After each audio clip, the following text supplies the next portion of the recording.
So when someone says to me context, without taking into consideration what kind of cultural context is this? Yeah. Well, real quick, Greco-Roman context. What is the more narrow, localized context of, say, Asia Minor versus Jerusalem? They're both Hellenized, but in different ways. So, what kind of rhetoric is being used? All of. No disagreement with almost any of that. No disagreement with almost any of that.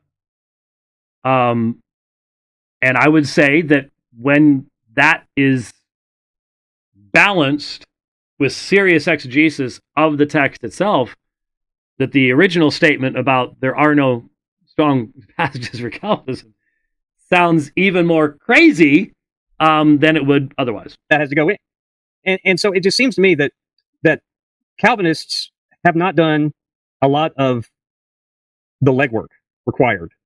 They have, to parse all of those things out. I was just going to say. Now that just absolutely, positively amazing. You can take it down. That's it. I mean, what commentaries is this guy even looking at? I mean, when I compare a Reformed commentary on Hebrews to what certain Baptists have written on Hebrews, the level, the depth of the Reformed commentary in comparison to the there's not even a comparison. There is no way to compare. Just incredibly shallow stuff that is out there. And yet,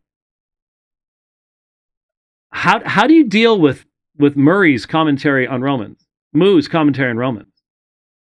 What's better than those? I mean, you might find some more classically liberal commentaries that are bigger, but that's only because they're talking about all sorts of ancillary issues outside of the text and especially its application.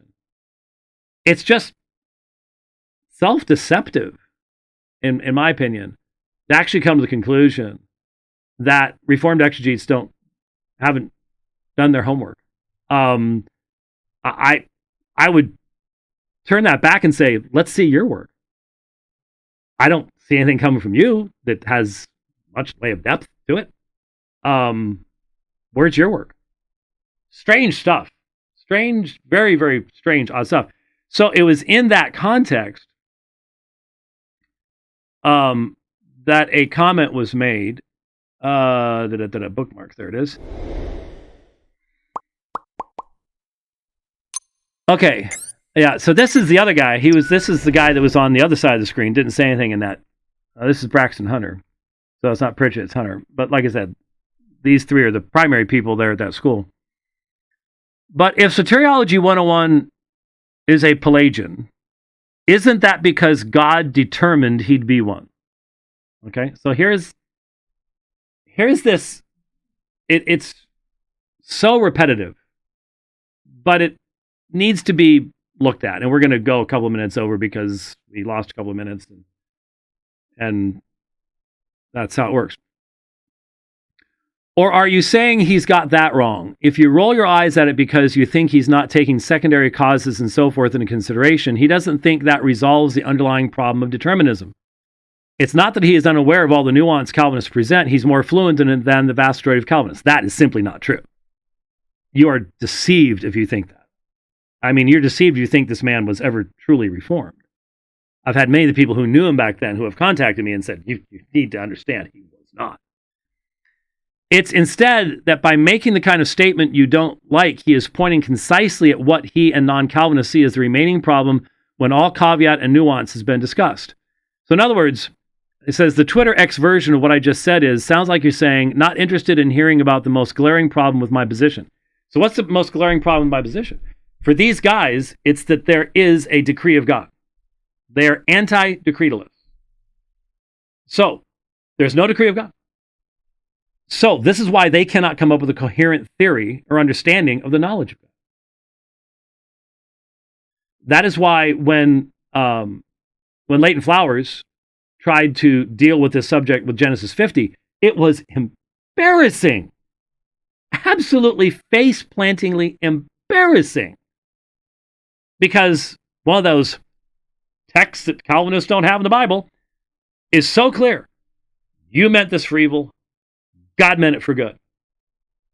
Here is an evil event. Betrayal of Joseph, selling him into slavery, deceiving their father. The intention of the brothers, evil. The intention in the same event of God, good. It's clear, it's plain. We do agree with that the text is clear and plain. And its meaning is obvious unless you have a tradition that says it can't mean that.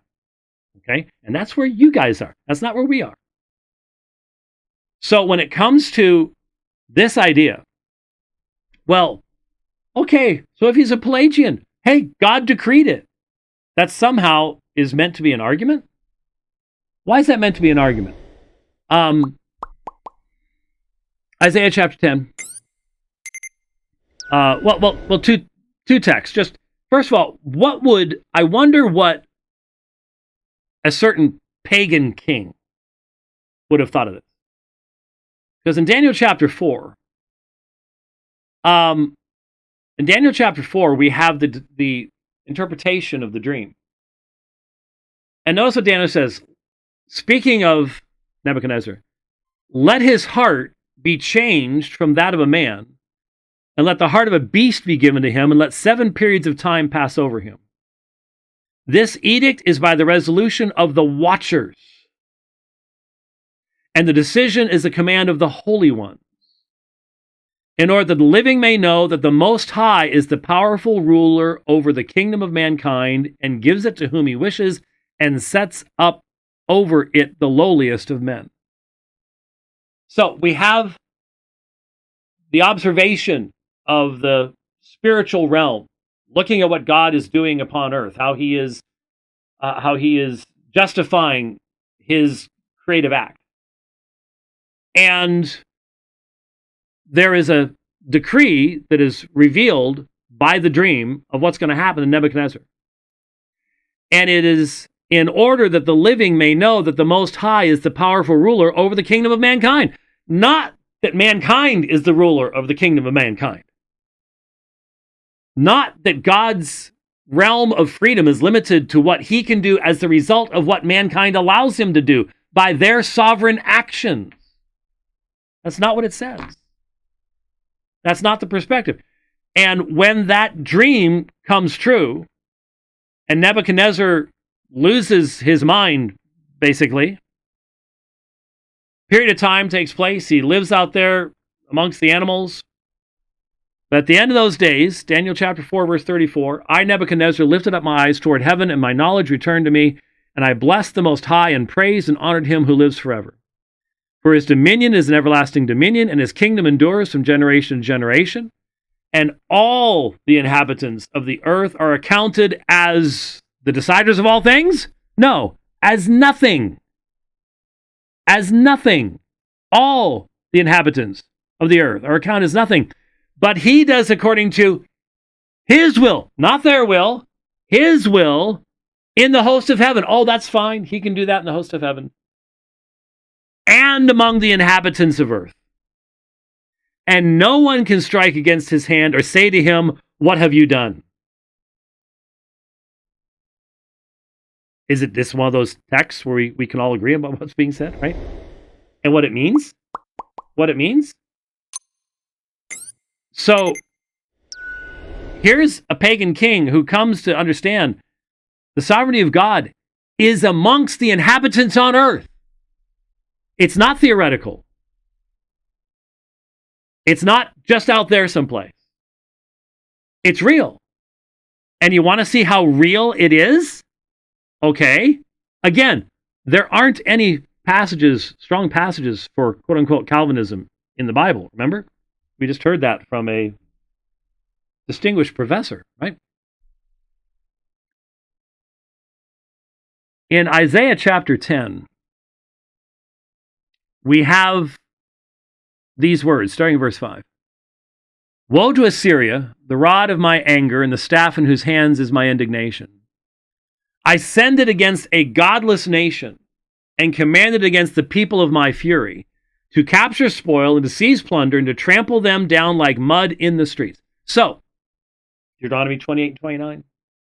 We've even found an ancient inscription, a little small one, but from the mountains there, where the curses and the blessings were announced in God's law for the people of Israel. And so Assyria is described as the rod of God's anger and the staff in whose hands is my indignation. But it's a woe upon Assyria for being used by God in this way. I sent it against a godless nation and commanded against the people of my fury, to capture spoil and to seize plunder and to trample them down like mud in the streets. God's going to bring Assyria against Israel to punish Israel in accordance with the promises he already made. But it does not intend to act in this way, and it does not think in its heart in this way. Rather, what is in its heart is to destroy and to cut off many nations. Oh, God's intention and man's intention, two different things. Christians are told to have as their intention sound theology, being in accordance with the revelation of God. But God might have a different intention for someone, and God's able to do that. Man's intention, God's intention, they're not necessarily the same thing. Right here in Scripture. My. I guess that is what was happening with the crucifixion. Herod's intention, Pilate's intention, the Jews' intention, the Romans' intention. And yet all of them accomplished what? What God's hand had predestined to occur according to his own will. It's right there on the page of Scripture. Do we find some economic context to try to get around that? Some political context to try to get around that? Or do we let it say what it says? Well, for it says, that's Assyria, are not my princes all kings? Is not Calno like Carchemish, or Hamath like Arpad, or Samaria like Damascus? These are all cities that had already been taken by the Assyrians, and so on and so forth. As my hand has reached the kingdoms of the idols whose graven images were greater than those of Jerusalem and Samaria, shall I not do to Jerusalem and her images just as I have done to Samaria and her idols? So there's the boast of the Assyrians. There's their intention to destroy. So it will be, I'm going to get you. So it will be that when the Lord has completed all his work on Mount Zion and on Jerusalem, he will say, I will punish the fruit of the arrogant heart of the king of Assyria and the pomp of his eyes, which are raised high. You're going to punish the Assyrians that you used to punish the Israelites. Why? For he has said, by the power of my hand and by my wisdom I did this. For I have understanding, and I removed the boundaries of the peoples and plundered their treasures. And like a mighty man, I brought down their inhabitants, and my hand reached for the wealth of the peoples like a nest.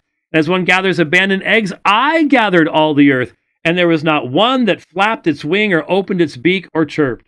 Me, I. And what is God's response? Verse 15.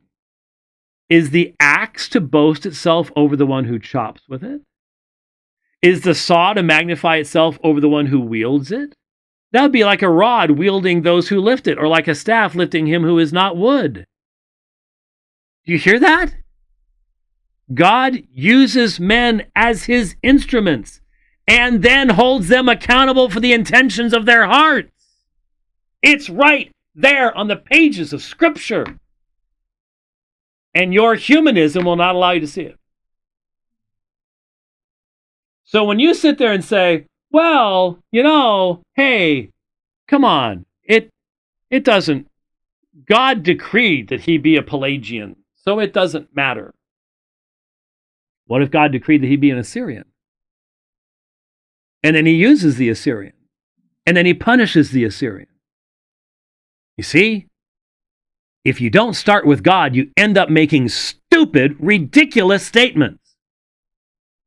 like those that we see online all the time.